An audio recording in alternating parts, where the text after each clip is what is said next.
Okay, so strap yourselves in, everyone, because today we are diving headfirst into the world of Marilyn Manson. Oh, yeah, this should be good. And we've gotten just a ton of requests from you guys to dig into his relationship with Evan Rachel Wood. And all the legal stuff that came after. Exactly. Yeah. So lots to unpack here. This is a really interesting case, I think, for our whole grifter or gifted question. Oh, absolutely. You know, Manson, or Brian Warner, like his real name is, he kind of built his whole image on shock and controversy, right? Yeah. He kind of exploded onto the scene in the 90s. Totally. And to a lot of people, he really seemed like a visionary. Yeah. You know, pushing boundaries and challenging norms. Yeah, he really did embrace that whole, like, Antichrist superstar image. Mm-hmm. But then, like, 2021 comes around. Right. And Wood just drops this bomb. Yeah, Wood and Manson started dating back in 2007. That's right. She was 19, he was 38. Yeah, big age gap there. Big age gap. And she goes on Instagram and accuses him of years of, like, horrific abuse. Yeah. And then she goes even further. She does. Testifies before Congress. That's right. And she goes into a lot more detail, saying that it was toxic mental, physical, and sexual abuse. Yeah. That escalated over time. And, you know, it's important to say here that Manson has always totally denied all these allegations. Oh, yeah. He says they're horrible distortions of reality, and he maintains that everything was consensual. Right. So we've got these two totally opposite stories here. Right. And it really becomes this question of, like, who do you believe? But one thing that definitely happened is that the accusations immediately impacted Manson's career. Oh, yeah, absolutely. He gets dropped by his record label. Loma Vista. Loma Vista Recordings. Yep. And he loses out on a bunch of TV roles that he was supposed to be in. And that's where I think things get even more kind of complicated and messy. Oh, for sure. Because that's when the lawsuits start flying. Right, in 2022. 2022, that's right. He sues Wood for defamation, saying that she was intentionally trying to ruin his career. Yeah, basically trying to destroy him with these accusations. But he didn't stop with Wood, did he? No, he didn't. He also sued actress Ilma Gore. Right, I remember that. Claiming she was in on it too. Wow. Conspiring with Wood to basically make him look like a rapist and abuser. So he's saying that they both were trying to frame him. That's what he says, yeah. And he actually accused them of, like, going to crazy lengths to make up evidence against him. Like what? Well, he claimed they actually forged, like, an FBI letter. What? To make it seem like the accusations were legit. That's wild. I know, and he said they hacked into his email, his phone, his social media. Oh my gosh. He even said they were, like, impersonating him online and making prank calls to the police to try to get him in trouble. Wow, if that's actually true, that's like next level manipulation. It really is. Adds a whole other layer to the grifter or gifted question, doesn't it? For sure. But I mean, I'm assuming that Wood and Gore didn't just, like, sit back and take all that. Oh, they fought back hard. They did. Yeah, they filed to dismiss Manson's lawsuit. Okay. Using California's anti-SLAPP statute. Okay, so for people like me who don't really know the ins and outs of law, can you explain what that is? Yeah, so basically anti-SLAPP laws are supposed to protect people from bogus lawsuits that are meant to just shut people up. Got it. It's like preventing powerful people or companies from using lawsuits to bully people into silence. Right, so in this case, Wood and Gore saying that Manson's lawsuit was just a way to intimidate them. Exactly, to stop them from speaking out. Okay, so then the court has to decide if it's a real defamation case or if he's just trying to silence them. Exactly. Tough call, right? What happened? So the judge decided to dismiss parts of Manson's lawsuit. Okay. Including the whole part about the fake FBI letter. Makes sense. Yeah, there just wasn't enough proof to back it up. So that's like a win for Wood and Gore. You could say that, yeah, but it didn't end there. Of course not. There's a twist. Always a twist. In November 2024, Manson drops the whole defamation suit against Wood. Wow. And he agrees to pay over $327,000 in her legal fees. Whoa, that's huge. So does that mean he's admitting he was wrong or that the accusations are true? Not necessarily. He still says he's innocent. Oh, wow. In fact, he's appealing the dismissal, and now he's saying that one of Wood's former friends has admitted to being manipulated into making false accusations. So this whole legal battle might not be over yet? Probably not, no. Okay, so you mentioned there were other accusers too. I did. What about them? Well, several other women have come forward with accusations against Manson. Right. One of the biggest names is Esme Bianco. Oh, right, from Game of Thrones. Exactly. What did she say happened? Bianco said that during their relationship, it lasted about a year. Manson was abusive physically, sexually, and emotionally. Wow. She said he basically made her feel like a prisoner. That's awful. It is. And she filed a lawsuit, too. Did she? Yeah. But unlike Wood's case, this one was settled out of court. When was that? Back in 2023. Okay. We don't know the details of the settlement, Right. but it's pretty clear that both Bianco and Wood's accusations really hurt Manson's career and how people see him. Yeah, that makes sense, but it doesn't sound like this is the end of the story. It's not. The criminal investigation is still going on. Oh, wow. And just back in October Of this year. yeah, the Los Angeles County District Attorney's Office said they've got new leads and additional evidence. So maybe we'll actually get some real answers soon. Maybe. So I guess the question of grifter or gifted with Marilyn Manson might be getting a little bit closer to an answer. I guess it really makes you think, though, doesn't it? About About the power of persona, Mhm. especially in the entertainment industry. So, yeah. Was his whole shock rocker image, was that real? Or was that just a way for him to manipulate people and take advantage? It's a good question, isn't it? It is. And it's a question that we're going to keep digging into as we dive deeper into Marilyn Manson's world right after this break. I think this is where it gets really interesting. Oh, yeah. Tell me more.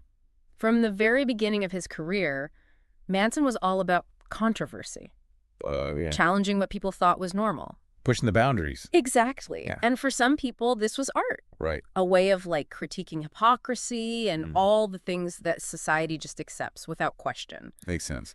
He got a huge following, Mhm. people who saw him as this icon, Right. a voice for people who felt like outsiders. Yeah, I can see that. But for other people, that same image, the Right. thing that drew so many fans to him, Yeah, it also made him a target for sure. for all the criticism and hate.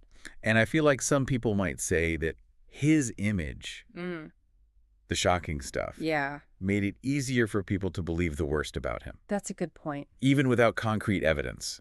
Yeah, I mean, we're living in a time where people are a lot more aware of abuse Right. and a lot more willing to believe victims. Which is a good thing.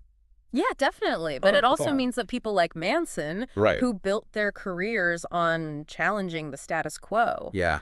they can become easy targets for accusations. So then how do we separate the art from the artist?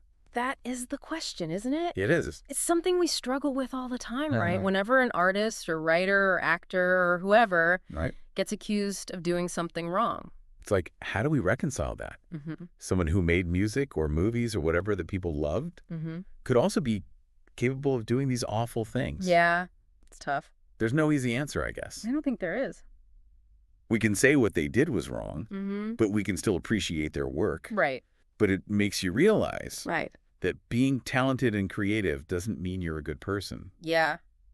That's a hard truth, for sure. It really is. And I guess in Manson's case, Mm-hmm.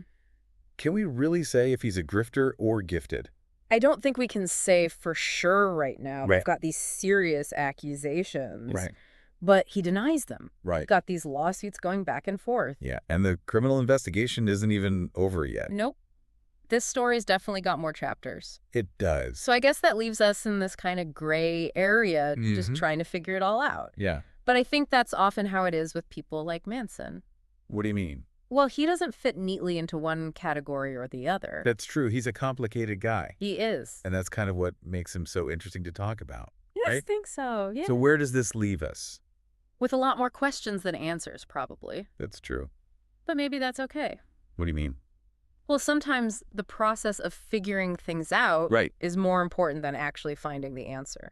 I like that. And I think for me, the biggest thing I've learned from this is that we can't just accept everything we hear. No, we can't. We have to think for ourselves. Exactly. Ask questions. Mhm. Look at things from different angles And be open to changing our minds. when we learn new information. Right. Because in this case with Manson, Yeah. we still don't know for sure if he's guilty or innocent. The investigation is still going. It is. So we've got to be patient. It really makes you think about the bigger picture, doesn't it?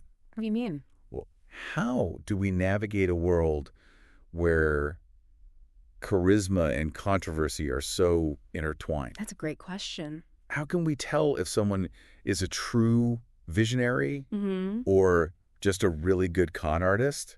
That's the million-dollar question, isn't it? It really is. And there's no easy answer. Right. But I think one important thing is to look past the surface. Okay. Look past the persona and really examine their actions. Their behavior. Exactly. And how they treat the people around them. Right, because in Manson's case, we have to ask ourselves, was his whole shock rock persona, was that a genuine expression of his artistic vision? Or was it all calculated? Exactly. Was it a way to manipulate and exploit people? And that's where all the details become really important, right? You do. We have to look at the accusations, the evidence, what both sides are saying. Right, because it's not just about Manson himself. What do you mean? Well, we also have to think about the systems, the structures that allow these kinds of situations to happen. Like what?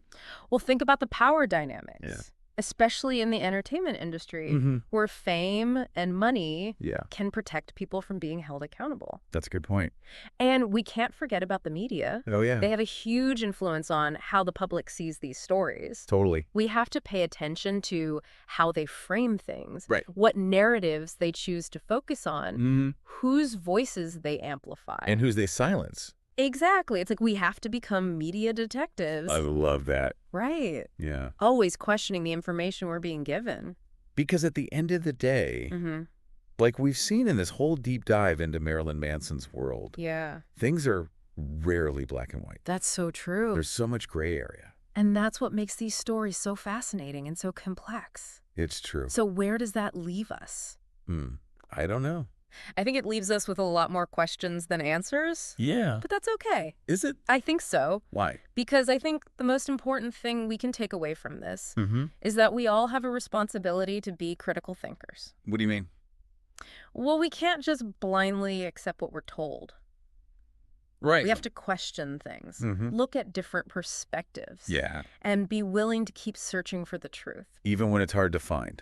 Exactly. I like that. And I think it's a good reminder that the line between grifter and gifted can be really blurry. Oh, it can. And it's in those gray areas where we really learn the most. I agree.